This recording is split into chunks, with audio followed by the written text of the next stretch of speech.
Please don't forget subscribe to the channel and hit the bell to get notified of new daily videos. When I moved out of my high-rise apartment, I thought I'd closed a chapter. I'd meticulously cleaned the place, taken photos of every corner, and had my inspection report signed. So, you can imagine my fury when the property manager, Lena Thorne, hit me with a $4,500 charge for irreparable damage to the custom-built kitchen cabinetry. She claimed I'd gouged and warped the wood beyond repair, a claim that was completely baseless. My security deposit was instantly gone, and she was demanding an additional $1,000.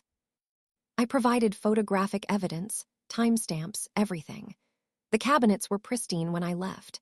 Lena simply dismissed it, citing some vague professional assessment and her ironclad lease agreement. She knew most people wouldn't pursue a small claims court case against a massive property management company for that amount, considering the time and legal fees involved. But I wasn't most people. That $4,500 wasn't just money. It was a brazen, fraudulent attempt to steal from me. And I don't take kindly to thieves. I spent weeks poring over that same ironclad lease agreement, highlighting every obscure clause, every bit of legalese. I was looking for anything, any small crack in their armor that I could use in court. And then I found it, buried deep in Appendix C, Section 7, Subsection B. Common Area Maintenance Credits. It was a clause, likely drafted by some overzealous lawyer years ago, stating that if any defect reported in a common area, hallways, gym, laundry room, lobby, etc., was not addressed within 7 business days of its submission through the official tenant portal, every tenant who submitted that specific report would be entitled to a $100 credit per day against their rent until the issue was resolved. This was intended for major crises, a broken elevator, a persistent flood to force rapid action, but the wording was ridiculously broad. Any defect qualified. A slow, malicious grin spread across my face. Lena's management style was a perfect storm for this. She prided herself on cutting costs, often dismissing minor tenant complaints as petty and delaying non-critical maintenance to save money. She prioritized the visible, immediate problems, but anything less than a collapsing ceiling was put on a low-priority list, often ignored indefinitely. My plan began to form. I wasn't going to fight her $4,500 charge directly.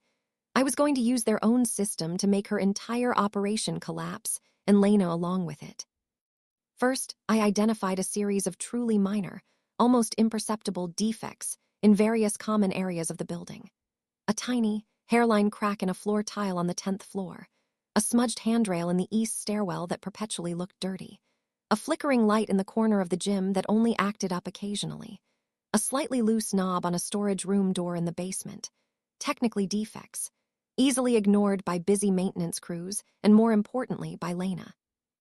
Next, I crafted a template for reporting these issues, emphasizing the exact wording from the lease. I then shared this information. Not with threats or demands, but by discreetly sending it to friends who still lived in the building, former neighbors I trusted, and even printing anonymous flyers that mysteriously appeared in the laundry room and on bulletin boards, subtly hinting at unclaimed tenant credits, and showing people how to check their lease for Appendix C, and maximize their benefit by reporting common area issues. I made sure to clarify which specific, minor issues were ideal for reporting. The message was clear.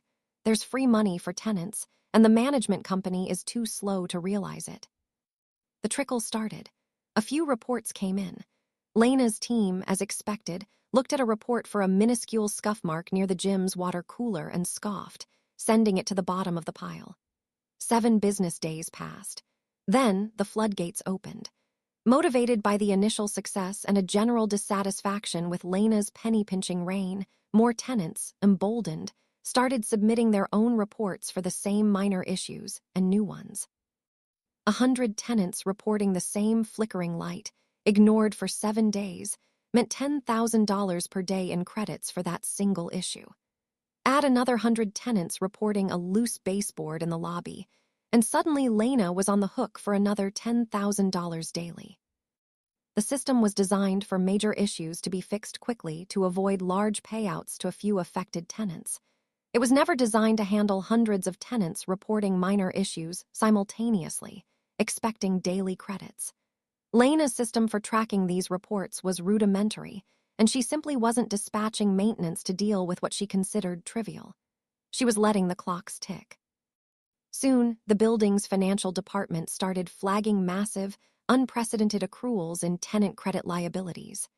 Thousands, then tens of thousands, then hundreds of thousands of dollars in a matter of weeks. An emergency internal audit was launched.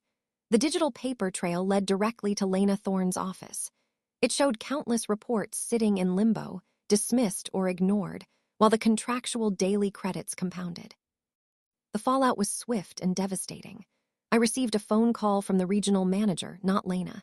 He was practically groveling. My $4,500 charge for the cabinet damage was not only immediately waived, but my full security deposit, plus a sincere and somewhat panicked apology, was wired to my account within hours.